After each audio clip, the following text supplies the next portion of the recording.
Hello everyone, start करें नया lecture. ये मराठा संघ, देखिए मराठा, और अभी मराठास पे मूवी भी आई है तो प्रोबेबिलिटी है कि सवाल वाल इससे बने। ठीक है, तो मराठा राज और संघ स्टार्ट करते हैं, थोड़ा जल्दी जल्दी करेंगे। देखिए, मुगल साम्राज्य का विघटन हो चुका था। ठीक, अब मुगल साम्राज्य का विघटन की 17वीं शताब्दी में प्रक्रिया शुरू हो गई थी औरंगजेब की मृत्यु के साथ ही। ठीक है, तो एक बहुत ही डोमिनेंट ग्रुप आया मराठास। ठीक है, और ये पहले साउथ में काम किया करते थे। क्या नाम है, जो पूरा बेरार का अम्पायर है, अहमदनगर का है, तो इन लोग के अंडर थे पहले ये। देन ये स्टार्ट किए फैलना। ठीक है, और बहुत ही डोमिनेंस शो किया इन लोगों ने। तो औरंगजेब की मृत्यु के बाद ये सब देखिए हुआ। और मेन चीज़ है कि मराठा जो साम्राज्य है ये सर्वाधिक शक्तिशाली था। अब मराठा जो शब्द आया है वो राठा से आया है, और महाराष्ट्र में इनकी शक्ति का उदय हुआ है। और दक्षिण पश्चिमी भारत के भाग में अरब सागर से लेकर के ये पूरा इनका वो दिया है कि सतपुड़ा पर्वत तक इनका राज्य फैला हुआ था, और जिसमें राज्य कोंकण, खंडेश, बरार, मध्य भारत, कुछ हैदराबाद का राज्य, ये सब सारे आ जाते हैं। ठीक है, और ये मराठावाड़ के नाम से जाना जाता था। ठीक, और यहाँ के मुख्य निवासी मराठी थे। आइए मेन देखा जाए। प्रतिज्ञा पत्र का आरंभ, देखिए यहाँ पेज नंबर 62 है, इट्स पेज नंबर 62। ठीक, यहाँ वो थोड़ा सा एक पेज एक्स्ट्रा हो गया था तो यहाँ पे। ठीक, तो मराठा शब्द कहाँ से आया? राठा से आया है, राठाज, और ये सब सारी चीज़ें देख ली। मराठावाड़ के नाम से जाना जाता है, कोंकण, खंडेश। आइए देखा जाए तो मराठा के उत्कर्ष का, साम्राज्य का व्यक्तित्व अध्ययन करने के लिए सब सारी हैं। इसको देखिए दो प्रमुख चरणों में बांटा गया था। जैसे कि प्रथम चरण था, जो पहला वाला जो चरण था, और मैं इसकी विड्थ इंक्रीज कर लूँ, वो 17 शताब्दी का उत्तरार्ध शिवाजी, शांबाजी, राजा राम व ताराबाई का काल था।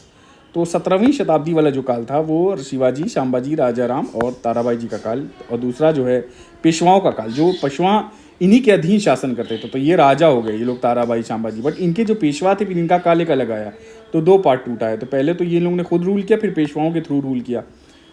देखिए आप इनके बारे में देखते हैं। ग्रांड डफ के अनुसार मराठाओं का उदय जो है वो आकस्मिक अग्निकांड की भांति हुआ। ठीक है, आकस्मिक अग्निकांड, परंतु यह पूर्णतः सत्य नहीं है। इतिहासवादों का मानना है कि मराठा की शक्ति की जो उदय है वो कई कारण की वजह से, ये आकस्मिक अग्निकांड नहीं है, और भी वजह हैं। तो ये ग्रांड डफ ने कहा था ये ऐसी बात। महाराष्ट्र की जो भौगोलिक स्थिति ने कहा ने वहाँ के निवासियों को एक विशेष प्रकार का चरित्र दिया था, बिकॉज ऑफ भौगोलिक जोग्राफिकल सिचुएशन की वजह से। ये पहाड़ों में और किलों में छुपते थे, और इसी की मदद से उत्तर से आए हुए आक्रमणकारियों का सामना आसानी से कर लेते थे। ये गुरिल्ला युद्ध में इन्वॉल्व थे, गुरिल्ला वॉरफेयर कहा जाता है इसको। ठीक है, छापा मार, ये सब लड़ाई छिप विप के। ठीक है, पर इन्होंने मुगलों को जो है खुले मैदान में लड़ने का ये सब अभ्यस्त थे, मुगलों से खुले मैदानों में लड़ी। ठीक है, इन्होंने लड़ाई वड़ाई सब, और छापा मार का भी फायदा किया। देखिए मेन बात देखते हैं। यदुनाथ सरकार के मत अनुसार यहाँ पे प्रकृति ने मराठाओं में आत्मविश्वास, साहस, ये सब सारी सादगी, स्पष्टवादिता, सामाजिक एकता कूट कूट कर भर दी थी। ये सब सारी चीज़ें थी इनके अंदर, और परस्पर इसके कारण उनका परस्पर जो बर्ताव है पूर्णतः आत्माभिना, ये देखिए जो बर्ताव था आत्माभिमानपूर्ण, तो आत्माभिमानी थे ये लोग। ठीक है, और मराठों में सामाजिक रूप से कोई भेदभाव नहीं था, और इनकी स्त्रियां इनकी शक्ति थी, और देशभक्ति में पूरी साझेदारी और सहायक थी। आइए देखा जाए, महाराष्ट्र को 15 से 16 शताब्दी में एक नवीन धार्मिक आंदोलन का जन्म हुआ था। तो 15वीं शताब्दी में और 16वीं में एक नवीन धार्मिक क्या है आंदोलन का जन्म हुआ था। क्या है ये आंदोलन? उत्तर की तरफ दक्षिण भारत में भी कुछ ऐसा महात्मा हुए थे। ठीक है, जैसे तुकाराम, ये देखिए मेन बात आई है, ये तुकाराम है, रामदास हैं, वामन है, जो सोशियो रिलीजियस जो जैसे रिफॉर्म मूवमेंट हुआ था उसके पहले ये सब मूवमेंट्स शुरू हुए थे। ठीक है, जिसमें लिंग्विस्टिक कॉमन जो लैंग्वेज यूज़ की जाती थी उसमें डिस्पर्स किया जाता था, रिलीजियस टीचिंग दी जाती थी कॉमन लैंग्वेज में, और जो भी निचले वर्ग के लोग थे वर्ण सिस्टम में सबको इंक्लूड किया गया था। तो ये सब बहुत सारी महिलाओं का इसमें पार्टिसिपेशन था। तो बहुत से जो आए हैं विद्वान और रिलीजियस सुधारक नहीं कहेंगे आप, इनको कहेंगे एक सेंट कह लीजिए। तो तुकाराम, रामदास, वामन, पंडित एकनाथ के नाम, एकनाथ शिंदे, ठीक है, ये सब सारी चीज़ें हैं के नाम से विशेष रूप उल्लिखित हैं, और ये संत थे। ठीक है, और राष्ट्रीय भावना का पोषण किए हैं। इन संतों ने मराठों को की राष्ट्रीय भावना का ही पोषण किया था इन्होंने। देखिए ये सब सारी हैं। देखिए मेन बात देखते हैं। भाषा की दृष्टि से मराठी भाषा बहुत सरल और व्यवहारिक। देखिए एक मिनट, यहाँ rise of the Maratha power किसने लिखा है? रनाडे जी ने। भागवत दीपिका संत ज्ञानेश्वर जी ने। दसम बोध लिखा है गुरु रामदास जी ने। आनंद भुवन लिखा है गुरु रामदास जी ने, और दसम बोध भी गुरु रामदास जी ने लिखा। भावर दीपिका संत ज्ञानेश्वर। तो ये स्क्रीनशॉट ले लीजिए, इसको याद कर लीजिएगा, ये ब्लॉग देखेंगे बाद में। देखिए साधारण जन साधारण की भाषा में ये सेंट लोग जो हैं प्रोपोगेट करते थे, अपनी टीचिंग्स को बढ़ाते थे, ठीक है, आगे ले जाते थे, इसका कहना यही है, ठीक। और बहुत नेचुरल कल्चर से मिंगल हो गए थे और नीचे वर्ग के लोग भी इसमें शामिल होते थे, महिलाओं का ये सब था, ठीक। अब यहाँ पे देखिए, यहाँ देखिए इस प्रकार उपर्युक्त विभिन्न परिस्थितियों ऐसी थीं जो शिवाजी से पहले ही महाराष्ट्र में उपस्थित थीं, जो मराठों के उत्कर्ष में सहायक हुई हैं, परंतु महाराष्ट्र में एक कमी थी, इनको संगठित नहीं किया गया था और ये तत्वों के आधार पर वहाँ एकता स्थापित नहीं की गई थी, ठीक है। स्वतंत्र हिंदू राज्य की स्थापना का विचार उस समय तक मराठों में नहीं आया था, ठीक। इस कार्य की पूर्ति शिवाजी ने, तो जो मराठाओं का एकीकरण है वो शिवाजी ने किया। मराठों के प्रारंभिक इतिहास पर दृष्टि डालें तो इनके पूर्वज थे सिसोदिया वंश से थे, मेवाड़ के सिसोदिया वंश इनके जो पूर्वज थे, अगर पूछा जाए तो इनके पूर्वज मेवाड़ के सिसोदिया वंश थे। अब 1303 में क्या हुआ, जो अलाउद्दीन था, अलाउद्दीन खलजी के आक्रमण के बाद जो सुजान सिंह या सज्जन सिंह महाराष्ट्र पलायन कर गए थे और शिवाजी के पिता शाहजी थे जो मालोजी के पुत्र थे। किसके? मालोजी के। अब ये जो मालोजी है, मालोजी लखूजी जाधव सिंह खेड़ के जागीरदारी के अंगरक्षक थे। तो मालोजी और लखूजी जाधव ये सिंह खेड़ के जागीरदार के अंगरक्षक थे। तो एक तो सज्जन सिंह का आया है कि महाराष्ट्र पलायन कर गए थे और ये बाद में अहमदनगर के सुल्तान में, जो अहमदनगर है, तो इन्हीं के संरक्षण में ये लोग आए, ठीक है। ये सब इतना important question point of view से अभी इतना इंपॉर्टेंट नहीं है, आपको अहमदनगर याद कर लो, ठीक है। हाँ, मलिक अंबर ने ही इन्हें सेना में रख लिया था। तो किसने सेना में रखा था? मलिक अंबर ने रख लिया था। और पूना सूपा की जागीर दे दी गई थी। कहाँ की? पूना और सूपा की जागीर, ठीक है। 1605 में शाहजी का विवाह जो हुआ वो लखूजी जाधव की पुत्री जीजाबाई से हुआ था और 1620 में शाहजी जहांगीर की सेवा में चले गए। अब देखिए, शाहजी जो हैं वो जहांगीर की सेवा में जा चुके, तो मुगल के अंडर भी ये लोग काम कर चुके हैं, उमरा वर्ग में शामिल हो गए, ठीक है। कहाँ? उमरा वर्ग में। 1632 में शाहजी पुनः अहमदनगर आ गए। तो 1632 में क्या हुआ, ये अहमदनगर आ गए और सुल्तान मुर्तज़ा प्रथम की हत्या हो गई इसी समय पे। अब हुआ क्या, सुल्तान मुर्तज़ा की हत्या हो गई। शाहजी ने क्या किया, ये जो शाहजी थे इन्होंने उनके पुत्र मुर्तज़ा II को सुल्तान घोषित किया, ठीक है, जो 10 वर्ष तक थे। यही कौन? मुर्तज़ा II सुल्तान, ठीक, अहमदनगर के। और शासन को स्वयं हाथों में लिया। किसने? शाहजी ने। किसको? देखो, एक तो इनको संरक्षण दिया, फिर उसको मतलब मदद की उस वक्त पे जब सुल्तान मुर्तज़ा का देहांत हो गया। अब शाहगढ़ को राजधानी बना दी इन्होंने। कहाँ? शाहगढ़ को। देखिए, मैप वैप अगर हो तो डायग्राम अच्छा लिख जाता है तो ज़्यादा सही रहता। तो शाहगढ़ को राजधानी बनी। अब 34 से 36 में क्या हुआ, शाहजी का मुगलों से फिर संघर्ष हुआ, जिसमें पराजित होने पर शाहजी ने शाहजहाँ से समझौता कर लिया और सारा किला शाहजहाँ को दे दिया गया था एवं बीजापुर सुल्तान की सेवा में चले गए। तो ये अब बीजापुर चले गए, पहले अहमदनगर में थे, अब फिर जहाँ चले गए? बीजापुर, ठीक है। शाहजी ने 1637 में इक्केरी और 1639 में शीरा तथा 1640 में बेंगलोर को विजित किया। तो अब शाहजी कहाँ कहाँ विजित हुए? एक कर्नाटक में जगह है इक्केरी 1637 में, 1639 में शीरा और 40 में इन्होंने बेंगलोर को विजिट किया। देखिए, अभी औरंगज़ेब का वो वाला कार्यकाल में भी शायद अभी गद्दी पे नहीं बैठे हैं, औरंगज़ेब बैठा नहीं अभी गद्दी पे। तो बीजापुर के सुल्तान ने इन्हें 4 लाख की जागीर दी तथा बेंगलोर का अधीनस्थ शासक नियुक्त किया। तो ये बेंगलोर का भी इन्होंने शासन देखा हुआ है और 4 लाख की जागीर भी बीजापुर के सुल्तान ने 4 लाख की जागीर भी दे दी थी। देखिए, तदनंतर शाहजी वेदनूर क्षेत्र को विजित किया और वासवापट्टन स्थान पर हिरण आखेट के समय घोड़े से गिर गए थे और इनकी 1664, ये देखिए डेट याद रखिएगा, 1664 में मृत्यु हो गई थी, ठीक है।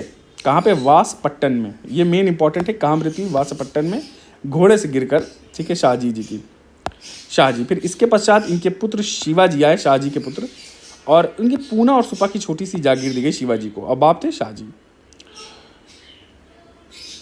अब देखिए, भारतीय इतिहास में इनको स्वराज्य संस्थापक या राष्ट्र निर्माता के रूप में जाना जाता है। किसको? शिवाजी को। आइए देखिए, शिवाजी का जीवनी पढ़ते हैं और इनका जो पीरियड स्टार्ट है 67 से 59 तक। देखिए, शिवाजी का जन्म तो हुआ एनसीईआरटी के मुताबिक 20 अप्रैल 1627 में और ये शिवनेर की पहाड़ियों में हुआ था। और ये क्या है बताइएगा? विस्नर्ण घाट का इंस्ट्रक्शन है, सतपुरा है, क्या है? शिवनेर की पहाड़ी। उनके पिता का नाम शाहजी भोसले था, ठीक है। माता का नाम जीजाबाई, अभी हम देख चुके हैं। सिसोदिया वंश से इनका लेना देना था और ये मातृपक्ष, माता जी के तरफ से ये देवगिरी की यादवों के वंश से संबंधित थे। 10 वर्ष की अवस्था में शिवाजी को पूना भेज दिया गया था और ये सब सारी चीज़ें थी। शाहजी भोसले ने जीजाबाई का परित्याग कर तुकाबाई नामक एक स्त्री से विवाह भी किया था। तो इन्होंने परित्याग किया था जीजाबाई का और इनके पिताजी ने तुकाबाई से भी एक विवाह किया और अतः शिवाजी के पालन पोषण का उत्तरदायी जीजाबाई को उठाना पड़ा था। ठीक है, तो सारा शिवाजी का जो उत्तरदायी था वो जीजाबाई उठाई और उनका चरित्र बड़ा ही उच्च था। वह धार्मिक प्रकृति की महिला थी और दादाजी जो थे, दादाजी कोंडदेव शिवाजी के संरक्षक थे। तो दादाजी कोंडदेव इनको पूछा जाता है, दादा नहीं थे इनके, इनका नाम है दादाजी कोंडदेव। ये संरक्षक थे शिवाजी के और ये सूपा जागीर जो है इसको देख रेख करते थे। बहुत योग्य थे, दूरदर्शी थे, ये सब सारी चीज़ें हैं। देखिए काम की चीज़ देखते हैं हम। हाँ, कोंडदेव और समर्थ गुरु रामदास के संपर्क में रहने के कारण शिवाजी जो है वो हिंदू धर्म तथा हिंदू जाति के प्रति प्रगाढ़ प्रेम पैदा हो गया। तो दोनों ने हिंदू जाति की तरफ प्रेम आया कोंडदेव और गुरु रामदास की वजह से। स्वतंत्र हिंदू राज्य स्थापना करने की इन्होंने लक्ष्य भी बनाया था। तो शिवाजी को इसलिए इंपॉर्टेंस दिया जाता है कि स्वतंत्र हिंदू राज्य का स्थापना का इन्होंने बात रखी थी। अब इनकी विजय कैसी थी? जैसे बीजापुर के आदिल शाह राज्य के विरुद्ध शिवाजी का सैनिक अभियान प्रारंभ हुआ। तो किसके खिलाफ प्रारंभ हुआ? आदिल शाह राज्य के विरुद्ध। सबसे पहले देखा जाए तो इन्होंने 1646 में शिवाजी ने तोरण का किला जीता। तो पहले तोरण का किला बहुत इंपॉर्टेंट है, ठीक है। 1646 में तोरण का किला जीता। उसके बाद 46 में मुरुमगढ़ राजगढ़ का किला या मुरुम्बगढ़ का, तो तोरण का, मुरुमगढ़ का ये सब किला जीता था।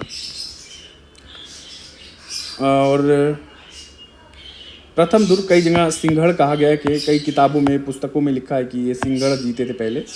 जबकि कोंडना की विजय जो इन्होंने 1647 में की थी उसी का नाम सिंहगढ़ है। तो बहुत लोग कहते हैं नहीं, जो कोंडना की विजय वही सिंहगढ़ है 1647 वाली। तो पहली विजय तोरण वाली ही है, ठीक है। इससे अब ये सब सारी चीज़ें, इससे आप प्रसन्न होकर बीजापुर, हाँ अब क्या हुआ कि बीजापुर के सुल्तान ये सब देख करके नाराज़ हो गया और उनके शाहजी को कैद कर लिया। तो पिताजी को इनके कैद कर लिया था किसने? शिवाजी के पिता शाहजी को कैद कर लिया गया। अब शिवाजी ने कूटनीति से काम लेते हुए बीजापुर के मुगलों को विरुद्ध सहायता देने का वचन दिया। तो उन्होंने क्या किया कि बीजापुर के विरुद्ध मुगलों को सहायता देने का वचन दे दिया था इनके पिताजी ने। इससे बीजापुर का सुल्तान भयभीत हो गया और शाहजी भोसले को तुरंत मुक्त कर दिया। एक मिनट, सॉरी, कूटनीति से काम लिया और उसने बीजापुर के, हाँ तो बीजापुर का जो सुल्तान था उसके विरुद्ध मुगलों का सहायता किसने देने की ठानी? शिवाजी ने कहा कि हम मुगलों की मदद करेंगे आपके खिलाफ, तो मेरे पिताजी को छोड़ दो। तो ये बीजापुर का जो सुल्तान था ये भयभीत हो गया और उसने कहा कि शाहजी भोसले की भाई आप मुक्त हो जाओ। अब शिवाजी ने 1654 की बात आई, देखिए 54 की बात आई, 54 में पुरंदर का किला फतह किया। कहाँ का? अब 64 में इनके पिताजी की मृत्यु हुई थी, याद रखिएगा। अभी पिताजी जिंदा हैं, सांबाजी जो शिवाजी के हैं, ठीक है। अब 1654 में जब इन्होंने पुरंदर का किला जीता, फिर 56 में क्या किया? जावली पर आक्रमण किया और ये सब अधिकार कर लिया। फिर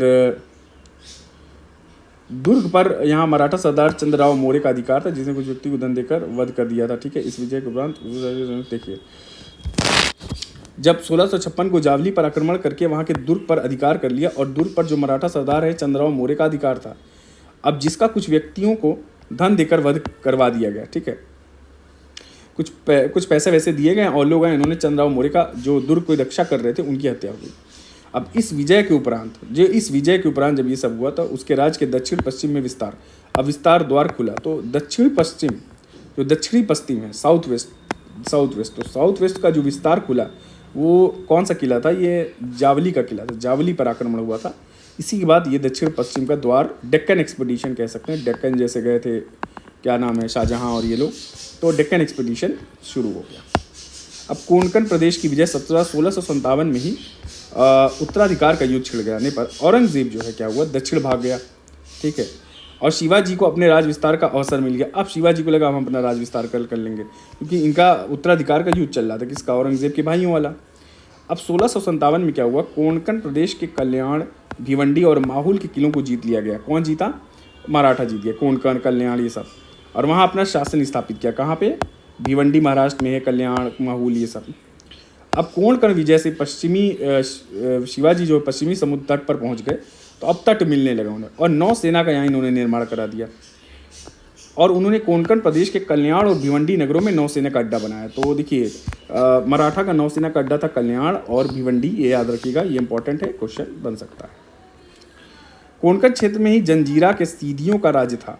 ये बहुत एग्जाम में भी है, कहाँ जब ये अटैक, तो जंजीरा में सीधियों का राज्य था कोंकण वाले क्षेत्र में। और कोंकण जो शिवाजी थे वो कोंकण प्रदेश पर तो ज़्यादा समय तक अधिकार न रख सके, परंतु जंजीरा के सीधियों को अपने आधिपत्य में लेने में सफल रहे थे। तो जंजीरा के सीधियों को ये आधिपत्य में लेने में सफल रहे थे। अब अफजल खां की हत्या हुई। देखिए शिवाजी की बढ़ती हुई शक्ति को देखकर बीजापुर का जो सुल्तान था उसने 1659 में अफजल शाह से कहा कि जाओ शिवाजी के खिलाफ लड़ो। भरे दरबार में अफजल खान ने शेखी बगारी कि वह अपने घोड़े से बिना उतरे ही अब ये सब कर लेगा। उस पहाड़ी चूहे को पहाड़ी चूहा बोला उन्हें आप शिवाजी को। तो इन दिनों शिवाजी प्रतापगढ़ के पहाड़ी दुर्ग में थे। अफजल खान ने कृष्ण जी भास्कर नामक दूत के हाथ यह संधि प्रस्ताव भेजा। ठीक है, एक गुरु कृष्ण जी भास्कर हैं, ये दूत है, ठीक है, जो ले जाते थे एम्बेसडर टाइप। तो ये एक प्रस्ताव भेजा। क्या भेजा कि इसने कहा, अफजल खान ने कहा कि मैं तुम्हें अपनी सरकार से अधिक सम्मान और सेना का सामग्री दिलवा दूंगा। यदि तुम दरबार में उपस्थित होगे तो तुम्हारा स्वागत होगा। यदि तुम वहाँ उपस्थित ना हुए और ना चाहोगे तो यदि तुम वहाँ उपस्थित होना ना चाहोगे तो तुम मुक्त कर दिए जाओगे। फलतः संधि की बातचीत के फलस्वरूप शिवाजी प्रतापगढ़ दुर्ग से 1.5 किलोमीटर लगभग दक्षिण पार नामक ग्राम के पास, क्या दक्षिण में पार नामक ग्राम के पास 2 अंगरक्षक थे, जीव महल और शंभू जी कावजी। तो जीव महल थे और शंभू जी कावजी के साथ अफजल खां से मिलने के लिए आ गए। उन्होंने मोरो पिंगले और नेताजी पालकर के नेतृत्व में अपनी एक सेना को वहीं पास की झाड़ी में छिपा दिया। फिर क्या हुआ कि स्वयं अपने अंगरखे के नीचे कवच धारण कर लिया था और एक हाथ में बगनक पहन लिया। ऐसा पूरी कहानी है। देखिए अफजल खां को विश्वासघात करने के लिए तत्पर था। अफजल खां जो विश्वासघात करने के लिए तत्पर था अपने 2 अंगरक्षकों के साथ आया था, जिसमें एक सैयद बांदा भी था। ये क्या है, ये तलवारबाज था। निर्धारित स्थान पर दोनों एक दूसरे से मिले और कहा जाता है एक दूसरे के आलिंगन करते समय अफजल खान ने शिवाजी को दबाकर तलवार से मारना चाहा था और वो शिवाजी पहले से होशियार हो गए थे और ये बच गए। फिर छिपे हुए सैनिकों ने अफजल खां की सेना पर धावा बोल दिया और अफजल खां की सेना भाग खड़ी हुई और बहुत धनराशि तथा युद्ध सामग्री प्राप्त हुई शिवाजी को। शिवाजी ने एक सैनिक दरबार किया और योद्धाओं को बहुत सा इनाम। तो ये पूरी कहानी है कि कैसे अटैक हुआ। और यहाँ पे इसने भेजा था, इसने क्या कहा था, यहाँ एक लाइन याद रखिएगा कि मैं तुम्हें अपनी सरकार से अधिक सम्मान और सेना को सामग्री दिलवा दूंगा। यदि तुम दरबार में उपस्थित होगे तो तुम्हारा स्वागत होगा। यदि तुम वहाँ उपस्थित होना ना चाहोगे तो तुम मुक्त कर दिए जाओगे। ठीक है, तो ये सब सारी चीज़ें थी। तो ये अफजल खान वाला इशू था। अब देखिए थोड़ा डिटेलिंग यहाँ दी हुई है, शायद इतना ना एग्जाम में। अब शिवाजी के जीवन के द्वितीय भाग देख लीजिए क्या है। 1659 से अभी तक तो लड़ाई चल रही थी। अब शाइस्ता खां से संघर्ष हुआ। शिवाजी की बार बार सफलता होती रही। तो औरंगजेब का मामा शाइस्ता खां, तो औरंगजेब ने 1659 में अपने मामा शाइस्ता खां को दक्षिण का सूबेदार बना दिया और बीजापुर के सुल्तान से गठबंधन कर पूना, चाकन और कल्याण और यहाँ तक कि संपूर्ण उत्तरी कोंकणों के दुर्ग पर अपना अधिकार कर लिया। तो कहाँ का किया, पूना, चाकन, कल्याण और उत्तरी कोंकण के दुर्गों पर अपना अधिकार कर लिया। वर्षा ऋतु के आते पर शाइस्ता खान पूना में ठहर गया। शिवाजी ने कूटनीति का काम लिया और क्या हुआ, 15 अप्रैल 1663 को रात्रि के समय में अपने 400 सैनिकों के साथ बारातियों के रूप में निकल पड़ा और यहाँ जहाँ शाइस्ता खान था और शिवाजी की तलवार से प्रहार, तो मार दिया गया। ठीक है, शिवाजी की तलवार के प्रहार से उसका एक अंगूठा कर गया, किसका, शाइस्ता खान का। तो दोनों में इन्होंने अटैक किया। इनके क्या नाम है, शाइस्ता खां के जहाँ निवास था वहाँ शिवाजी ने अटैक किया। ये सब सारी चीज़ें हुई और इसका जो क्या नाम है पुत्र था फतेह खां, किसका, शाइस्ता खां का, और ये सब इन सबको मार दिया गया। तो इस घटना से मुग़ल की प्रतिष्ठा को बड़ा धक्का लगा। तो मेन बात यह है कि इस घटना से, शाइस्ता खान वाली घटना से जो अटैक हुआ, इनके बच्चे को भी मार दिया गया, सब कुछ है। औरंगज़ेब ने शाइस्ता खां को 1663 में दक्षिण से बंगाल स्थानांतरित कर दिया गया। तो शाइस्ता खां 1663 में बंगाल चला गया और दक्षिण में अपने पुत्र मुअज़्ज़म को सूबेदार नियुक्त कर दिया। तो अब दक्षिण का पुत्र कौन, मुअज़्ज़म जो है इनका पुत्र, ये जो है अब ये आ गया था। तो दक्षिण का कौन बन गया, मुअज़्ज़म, क्योंकि शाइस्ता खां को अटैक किया गया। शाइस्ता खां से संघर्ष हुआ था इनका। ठीक है, और शाइस्ता खां जो है यहाँ से रास्ते के थ्रू भाग गया था। ठीक, तो और बाकी लोग मर गए थे। अब सूरत की प्रथम लूट देखते हैं। सूरत की प्रथम लूट क्या है।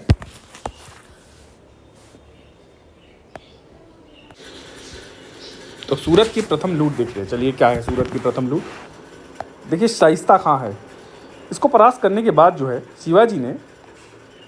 शिवाजी जी ने जनवरी 1664 में पश्चिमी तट पे एक सूरत बंदरगाह है, वहाँ धाबा बोला और इनायत खां यहाँ जो गवर्नर था इनायत खां, और ये भाग निकलने का और प्लान बनाया और किले में जाके शरण ली इसने। ठीक है, नगर में सेठ साहूकार को भी इन्होंने लूटा और किंतु अंग्रेज़ों और डचों की जो कोठियाँ हैं को कोई हानि नहीं पहुंचाया। तो यहाँ पे इन्होंने एक काम किया कि अंग्रेज़ों और डचों की कोठियों को हानि नहीं पहुंचाया। और अध्यक्ष यहाँ पे जो अध्यक्ष थे अंग्रेज़ की कोठी के सर जॉर्ज ऑक्साइडन थे, ठीक है। और 1 करोड़ से अधिक रुपए मिला था यहाँ पे शिवाजी को। और अंग्रेज़ी इतिहासकार ने लिखा है कि शिवाजी सब चीज़ें छोड़कर केवल सोना, चांदी, हीरे, मोती वैसे ही मूल्यवान सामान ले गए। पुरंदर की संधि आई 1665 वाली पुरंदर की संधि। इसमें क्या था, शाइस्ता खां की असफलता और सूरत की लूट से सब त्रास्त होकर औरंगज़ेब ने शिवाजी को दमन करने के लिए मिर्ज़ा राजा जयसिंह को भेजा। ये 1665 की बात है। और उन्होंने पुरंदर का घेरा डाला और मुग़ल सेना ने ग्रामों और खेतों को उजाड़ दिया। भयंकर गोलीबारी ये सब हुई। इसमें मराठा सेनापति थे जिनका नाम था मुरार बीजा प्रभु। क्या नाम है, मुरार बीजा प्रभु अपने 600 आदमियों के साथ वीर गति को प्राप्त हो गए। ठीक है, इसके बाद फलतः शिवाजी को जयसिंह के सम्मुख आत्मसमर्पण करना पड़ गया था। तो यही ट्रीटी ऑफ क्या थी, पुरंदर की संधि। अब ये बातचीत के परिणाम स्वरूप दोनों के बीच 22 जून तारीख 1665 को कहाँ की संधि, पुरंदर की संधि की गई। और इसके कुछ इसकी शर्तें थीं, वो आप देख लीजिए। शिवाजी ने 23 किले मुगलों को दे दिए, बाप रे बाप। 12 किले अपने अधिकारों में रखे। फिर शांबाजी जो थे पुत्र, शिवाजी के पुत्र शांबाजी, इनको 5000 की मनसब दिया गया था। तो शांबाजी को 5000 की मनसब में रखा गया था, शिवाजी के जो पुत्र थे। शिवाजी ने बीजापुर के सुल्तान के विरुद्ध मुगल सम्राट को सहायता देने का वचन दिया। तो शिवाजी ने कहा कि हम बीजापुर के सुल्तान के विरुद्ध आपको समर्थन देंगे। ठीक है, राजा जयसिंह और उनके पुत्र राम सिंह ने शिवाजी से मुगल दरबार में चलने का अनुरोध किया और उनकी सुरक्षा का भार अपने ऊपर लिया कि भाई आपकी सुरक्षा का भार हमारे ऊपर। जयसिंह के अनुरोध पर ये 12 मई 1666 को शांबाजी जो इनके पुत्र थे उनके साथ मुगल दरबार में पहुँचे, लेकिन वहाँ उनका आदर न हुआ और 5000 मनसब की सीढ़ी में खड़ा किया गया। इससे शिवाजी जो है वो थोड़ा दुखी और असंतुष्ट थे और प्रतिक्रिया के लिए उद्यत हुए।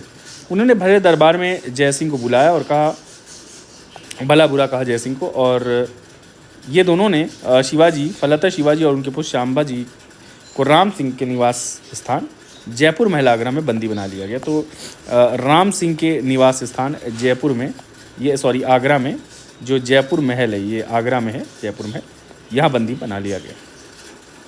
अब औरंगज़ेब ने शिवाजी को किसी बहाने मरवा डालने का निश्चय किया कि मरवा देना है।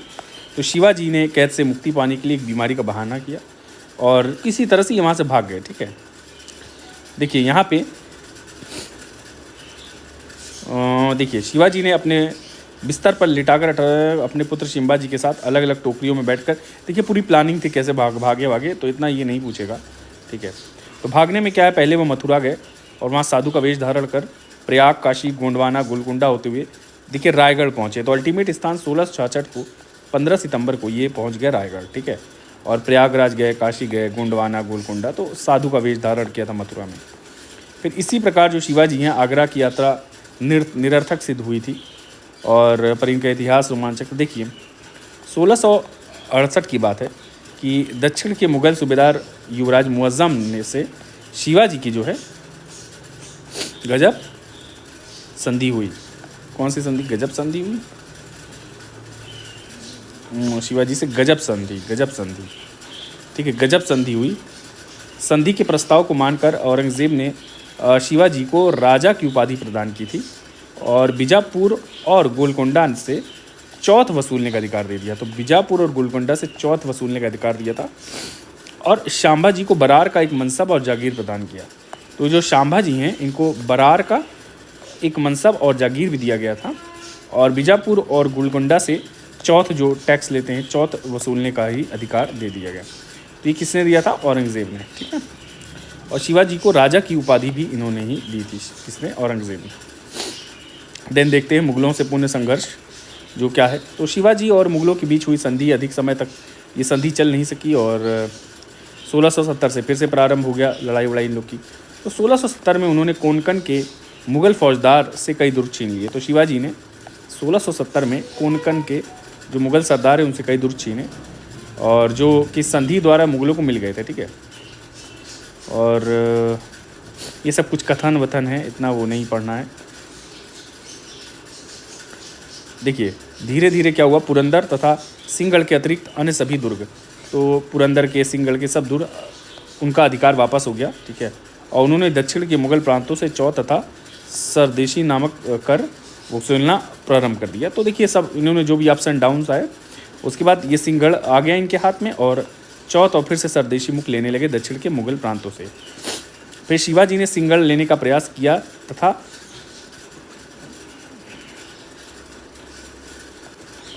ये सब सारी चीज़ें हुई। शिवाजी ने सिंहगढ़ लेने का प्रयास किया था, ठीक है, सब तो आ ही गया इनके इसमें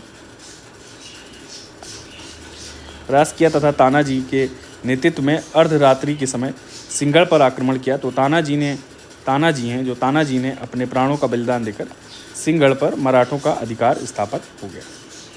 8 मार्च 1670 को नीलोपंत मजूमदार के नेतृत्व में, तो यहाँ पे इनका नाम याद रख लीजिए, 8 मार्च 1670 को हाईलाइट किया हुआ नीलोपंत मजूमदार के नेतृत्व में पुरंदर के दुर्ग पर भी अधिकार कर लिया गया। तो पुरंदर का दुर्ग, तो ये सब सिंहगढ़ ये सब तो आ गए थे, फिर पुरंदर का दुर्ग भी अधिकार हो गया।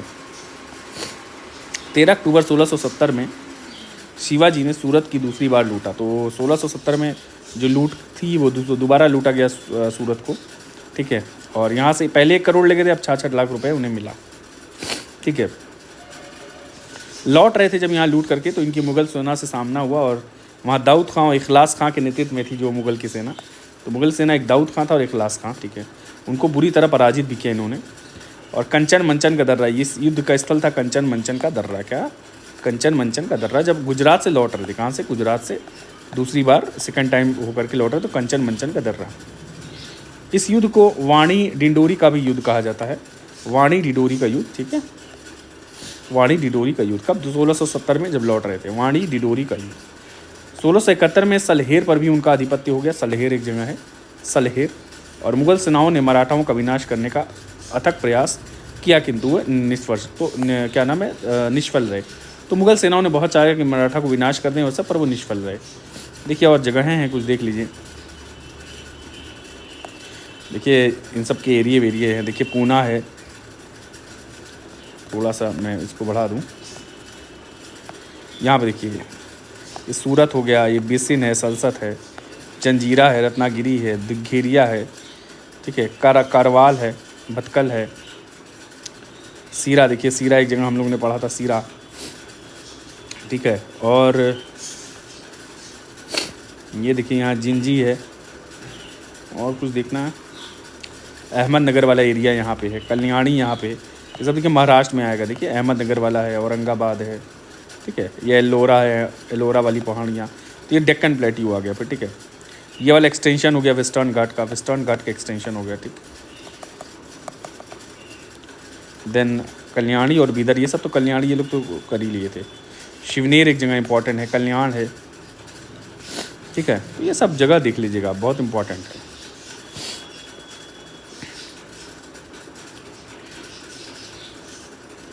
ये शिवाजी के राज की कुछ सीमाएं यहाँ बनी हुई हैं। देखिए ये वाला, ये हो गया इधर, ये हो गया ये वाला कोलार, ठीक है, कोलार बगल में है, ये वाला रीजन, ये वाला रीजन, ये सब कुछ जगह हैं इनकी, ठीक है।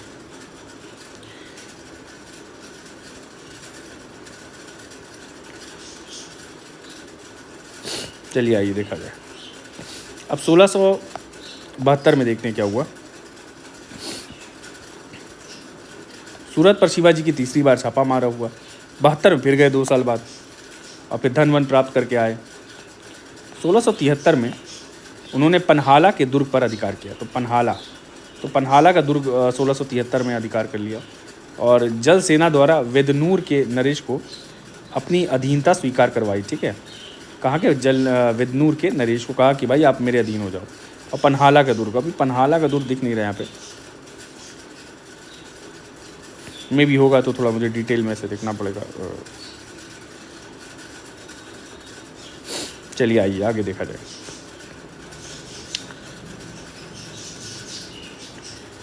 हाँ गया, अच्छा ठीक है, पन्हाला का दूर था, ठीक है। यहाँ पे फिर है कि बीजापुर तथा गोलकोंडा के राजाओं ने उन्हें क्या नाम है वार्षिक कर आरंभ दिया और उनकी पूजा को, तो बीजापुर और गोलकोंडा ने के राजाओं ने कहा कि हम वार्षिक कर आपको दे देंगे और आप मेरी प्रजा को न लूटें, ठीक। तो इस प्रकार 4 वर्ष की अल्प विधि में 470 से 74 तक शिवाजी ने अपनी खोई हुई शक्ति को प्राप्त करके अपने लिए एक विशाल साम्राज्य अर्जित किया। तो ये पूरा था। अब ये यहाँ पे इनकी जीवनी का तृतीय काल जो लास्ट वाला फेज़ है ये वाला, तो ये किया जाएगा और ये नेक्स्ट लेक्चर्स करेंगे। ओके, ठीक है, थैंक यू।